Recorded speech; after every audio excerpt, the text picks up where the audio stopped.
اعوذ باللہ من الشیطان الرجیم بسم اللہ الرحمن الرحیم السلام علیکم ورحمۃ اللہ وبرکاتہ۔ محترم سامعین، ترجمہ کلاس میں آپ سب کو خوش آمدید کہتے ہیں، اور آج کی کلاس میں ہم بات کریں گے سورۃ النساء آیت نمبر 7۔ بسم اللہ الرحمن الرحیم۔ للرجال، مردوں کے لیے ہے نصیب حصہ، مما اس میں سے جو ترک چھوڑیں، الوالدانی والدین یعنی ماں باپ، والاقربون اور رشتہ دار۔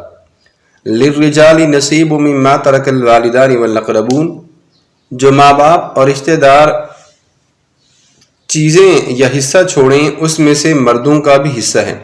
وللنساء، اور عورتوں کے لیے ہے نصیب حصہ، مما اس میں سے جو ترک چھوڑیں، الوالدانی والدین، والاقربون اور رشتہ دار۔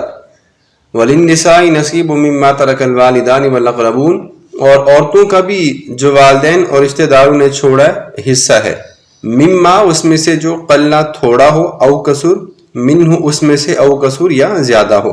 نصیب مفروضہ، یہ حصہ ہے ہر ایک کا مقرر کیا ہوا۔ محترم سامعین، اس آیت مبارکہ میں اللہ تبارک و تعالیٰ نے یہ ارشاد فرمایا کہ وراثت میں سے ماں باپ جو بھی حصہ چھوڑتے ہیں، مردوں کا بھی حصہ ہے اور عورتوں کا بھی حصہ ہے، یا یوں سمجھ لیں کہ لڑکے کا بھی حصہ ہے اور لڑکی کا بھی حصہ ہے۔ اب وہ حصہ کتنا ہے، کس کو کتنا ملے گا، اسی سورہ مبارکہ کے دوسرے رکوع میں ہم انشاءاللہ بات کریں گے۔ اللہ تبارک و تعالیٰ نے تمام تر تفصیلات جو ہے وہ بیان فرمائی ہیں۔ اس کی مختصر تشریح کے حوالے سے بھی ہم آپ کو بتا دیتے ہیں، جیسا کہ آپ کو معلوم ہے کہ زمانہ جاہلیت میں عورتوں کے ساتھ کس طرح کا سلوک کیا جاتا تھا، اور اگر ان کے والدین فوت ہو جاتے، اس دنیا سے چلے جاتے، یا باپ چلا جاتا، تو بدلے میں جو کچھ بھی چھوڑ کے جاتا وہ اپنی بیٹی کے نام نہیں دیا جاتا، انہیں بالکل حصہ نہیں دیا جاتا تھا۔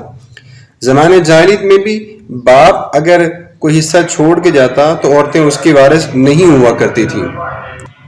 آپ صلی اللہ علیہ وآلہ وسلم کے زمانے میں ایک عورت کا خاوند فوت ہو گیا۔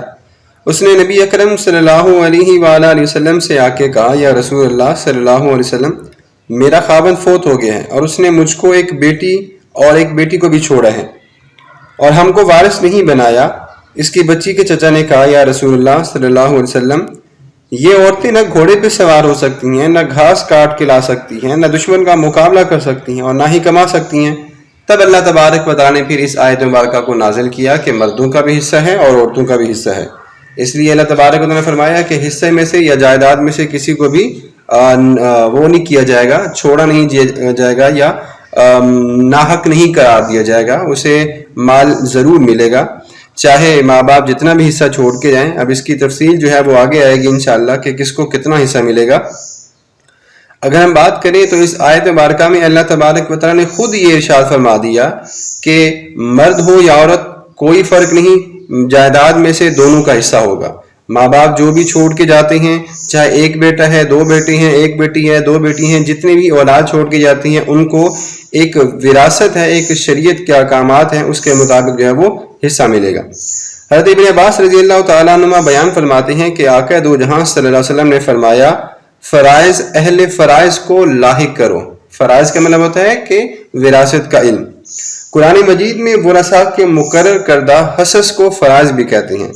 اس کے بعد جو ترکہ باقی بچے وہ میت کے سب سے قریب مرد کو دے دو۔ صحیح بخاری حدیث نمبر 6732۔ محترم سامعین، آج کی ویڈیو کا ہم یہ اختتام کرتے ہیں، اور آخر میں ہم اللہ تبارک و تعالیٰ کی بارگاہ میں دعا گو ہیں کہ اللہ اس کلام مجید اور عنایت مبارکہ کے ثواب کو میں بالخصوص نبی اکرم صلی اللہ علیہ وسلم کے وسیلہ جلیلہ سے اپنی مرحوم والدہ کی دعائے مغفرت اور دعائے صالح ثواب کے لیے پیش کرتا ہوں۔ اے رب ذوالجلال والاکرام، اپنی خاص رحمت سے میری والدہ کی مغفرت فرما، انہیں جنت الفردوس میں اعلیٰ مقام عطا فرما، آمین۔